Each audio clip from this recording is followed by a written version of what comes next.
complaints. All right, 23 people are facing drug-related charges in the wake of yesterday's raids, and one of the owners of one of the raided businesses is speaking right now. Let's listen in. And I believe that the City of Toronto could handle easily 1,000 dispensaries and retail outlets, and that in a free market we would have that, because there's the demand for it, there's the money for it, people just have no idea the scope of this industry. This is one of the largest industries in Canada, bar none.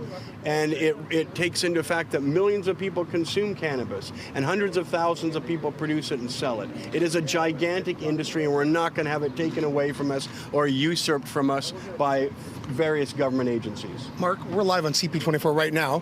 Are you, do you feel undone by the feds and or the police in this situation? Who do you feel betrayed by? Well, the purpose of government is to control people, and the purpose of an individual is to resist that control. So we're here to represent the hundreds of thousands of Torontonians that want to buy marijuana. We want to sell it to them. We have a passion for this plant, and we definitely feel we should have a significant role to play in the future in this market, and we refuse to be pushed away by the City of Toronto. Not enough consultation from your side towards the feds? The federal government hasn't talked to anybody that I know of who grows marijuana, sells it, or consumes it. Why? They've only, because the government doesn't want to talk to us. They want to talk to the people who don't smoke marijuana. Most of this legalization is being done by people who have always been against marijuana. They were prohibitionists for 45 years, and now with the new government in Ottawa saying they're going to legalize, the very same people who have oppressed us for 45 years are telling us how legalization is going to be. That's not acceptable. Anne McClellan is head of a task force, unacceptable. Bill Blair, former morality squad officer of this city, unacceptable to be telling us how legalization is going to be. So we have to force the landscape to a change to what we see as the proper vision, because clearly no one is listening to us, no one wants to listen to us. The millions of Canadians that consume cannabis are irrelevant to the discussions that are going on with the City of Toronto, the province of Ontario, and the federal government. So we have to force the landscape to look like what we want it to be. Which is what do you want it to look like? No oversight? No, we want the same oversight as any other business that sells vegetables or flowers. I mean, we don't harm anybody. Nothing we sell creates problems. There's no antisocial aspect to selling marijuana or consuming marijuana. So we don't believe it should have any more regulations than cucumbers or coffee or flowers. And anything that deliberately excludes us from the market is unacceptable. Every single Canadian who has a passion for marijuana should be entitled to go into business and serve the public and serve the demand. And the federal government and the City of Toronto have a different idea. That's contrary to mine, so we are here to enforce our vision.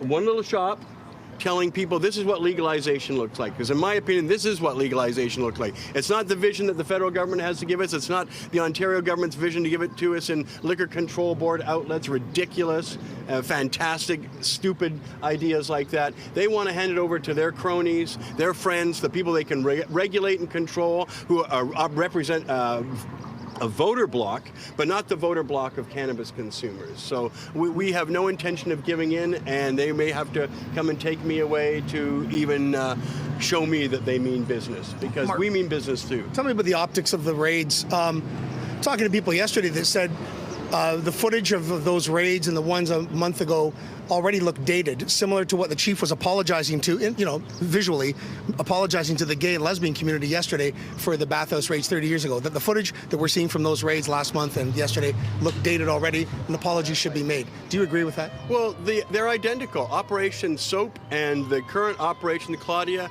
are identical. They're attacking peaceful people who harm no one, who are in demand in the community. The community clearly wants us. All the neighbors agree that it's a great thing. It's bringing a lot of people. It's bringing money. The people love to buy marijuana in a shop rather than on the street. So to me, they're identical. They're picking on peaceful, honest citizens for no other reason than prejudice. It's pure prejudice. These are marijuana haters, and they are making their hatred known through an expression of force, through an expression of these laws. And it's completely inappropriate for 2016, the year we're in now. I've been fighting this for 35 years of my life. I can't believe that I've actually been arrested in this country 28 times and have spent 5 years in the United States and over a year in Canada in various jails and prisons advocating this.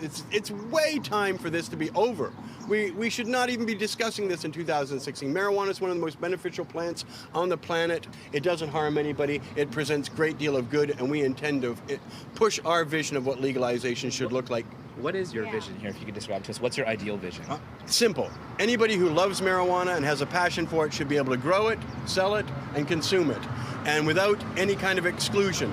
The licenses I expect to get for a business like this would be the same as a convenience store or a flower shop or a vegetable shop. It shouldn't be something onerous and exclusive so that this business is handed over to people that don't have a passion for marijuana. Thank you. Okay. Thank you. When you open up? All right, that's Marc Emery, the co-owner of this shop. We spoke yesterday on the phone as the raids were happening to his wife, Jody, who's still in Vancouver, about these raids. As he mentioned off the top of the show, Nathan, four more stores were raided yesterday. 3 of them downtown, and this one here on Queen West. About 4 blocks west of our station. A couple of $100,000 worth of contraband was seized, and 23 people arrested yesterday. Last month, 90 shops and 90 people arrested and 23 shops raided. And it's a binary situation. According to the Toronto Police Service, they are simply going by the letter of the law, not the spirit of the law.